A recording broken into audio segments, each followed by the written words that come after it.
Justice, Obama, and Trump. That is the subject of this evening's Talking Points memo. Talking Points enjoyed watching the president's speech to the graduating class of Howard University on Saturday. Very interesting, and he delivered it with energy.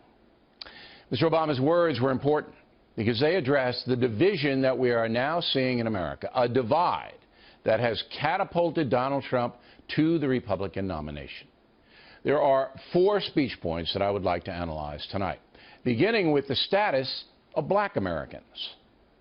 In 1983, I was part of fewer than 10% of African Americans who graduated with a bachelor's degree.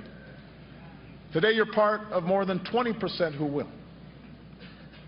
And more than half of blacks say we're better off than our parents were at our age, and that our kids will be better off too. America's better. The world is better.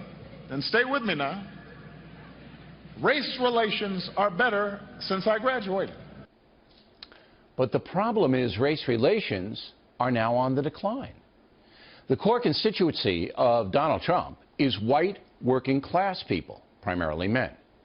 They feel the federal government no longer speaks for them, that they are the ones getting hammered by a growing nanny state heavy on grievance, only not their grievance.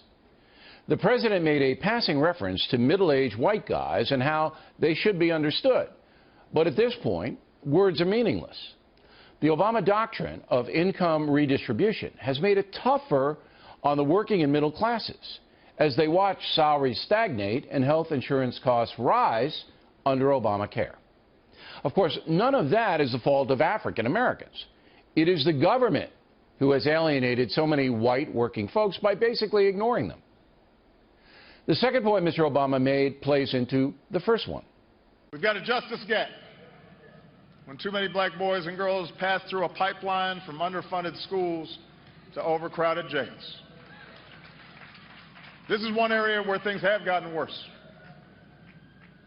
When I was in college, about 500,000 people in America were behind bars. Today, there are about 2.2 million. Black men are about 6 times likelier to be in prison right now than white men. So why are there so many more Americans in prison? 3 reasons. Fathers abandoning their children. A culture that glorifies crude and sometimes criminal behavior. And the illegal narcotics industry, much of it based in poor areas. None of those things were mentioned by the president. The cold truth is, there has been a failure to lead on culture and family issues, and that has led to bad behavior being excused, sometimes even accepted. American society has grown so permissive and politically correct that solving poverty is almost impossible. Anyone who raises questions about so-called entertainment that instructs children to reject civil behavior is immediately attacked in vile ways on the net. Anyone lamenting the African-American out-of-wedlock birth rate risks being branded a racist. I know for a fact that Barack Obama understands and is appalled by the culture swamp. Why, then, isn't he attacking it? As for schools, we continue to pour record amounts of money into public education, but nothing gets better. Why? Because the system refuses to provide discipline, direction, or competition through school vouchers for the poor. That's why. Third point. We cannot be ignorant of history. We can't meet the world with a sense of entitlement. We can't walk by a homeless man without asking why a society as wealthy as ours allows that state of affairs to occur. We can't just lock up a low-level dealer without asking why this boy, barely out of childhood, felt he had no other options. Right out of the progressive playbook. No other options but to sell drugs. No other options. Come on. What an insult to the millions of young Americans of all colors working their butts off right now in fast food joints all across the country or other entry-level jobs. Kids trying to build a resume of hard work for low pay. not taking the immoral, lazy way out by committing crimes on the street corner. As for the homeless, there's usually a reason. And many times it's personal self-destruction that no free society can prevent. China, for example, often isolates people who refuse to be responsible. But we in America don't do that, even in cases of acute mental illness. Individual rights trump dysfunction in our country, thus the homeless problem. Finally, the fourth point.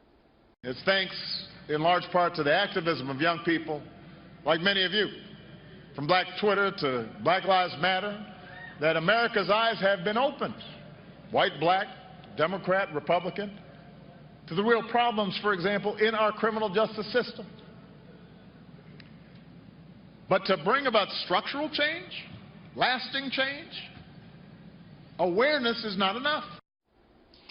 That was a big mistake, and rhetoric that is driving the Trump vote. That kind of stuff just drives people away from Barack Obama and those who believe as he does. Black Lives Matter is a radical group that has little use for free speech, as both Bernie Sanders and the Clintons have found out. Thank you, Seattle, for being one of the most progressive cities in the United States of America. If you do not listen to her, your event will be shut down right now. I think we've got somebody saying here, we have to bring them apologize for mass incarceration. Okay, we'll talk I'm about it. not a super predator, Hillary Clinton. Okay, fine, we'll talk about it. Apologize to black people for mass incarceration. You are defending the people who kill the lives you say matter. Tell the truth. You are defending the people who cause young people to go out and take guns. Most Americans are appalled at intrusions like that, and the president endorses it, not to mention insanity like this. Pigs in a blanket, fry like bacon. Pigs in a blanket, fry like bacon. Pigs in a blanket, fry like bacon. Barack Obama's support of Black Lives Matter indirectly tells college graduates that radical intrusions are acceptable.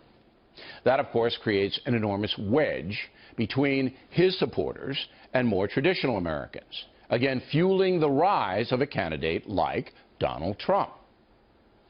Ironically, earlier in his speech, the president chastised those who disinvite certain people at college campuses, saying all responsible voices deserve to be heard. So what about Black Lives Matter shout-downs, Mr. President?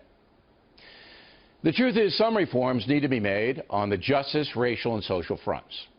But the core issues of poverty and injustice are not being addressed effectively because of politics and PC out of control.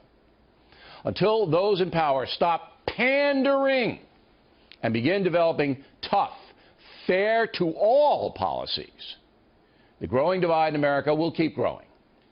Voters who support Donald Trump are sending a very powerful message that President Obama and young Americans who revere him should seriously think about. These are the words that truly matter in this country. Equal justice for all. For all. And that's a memo.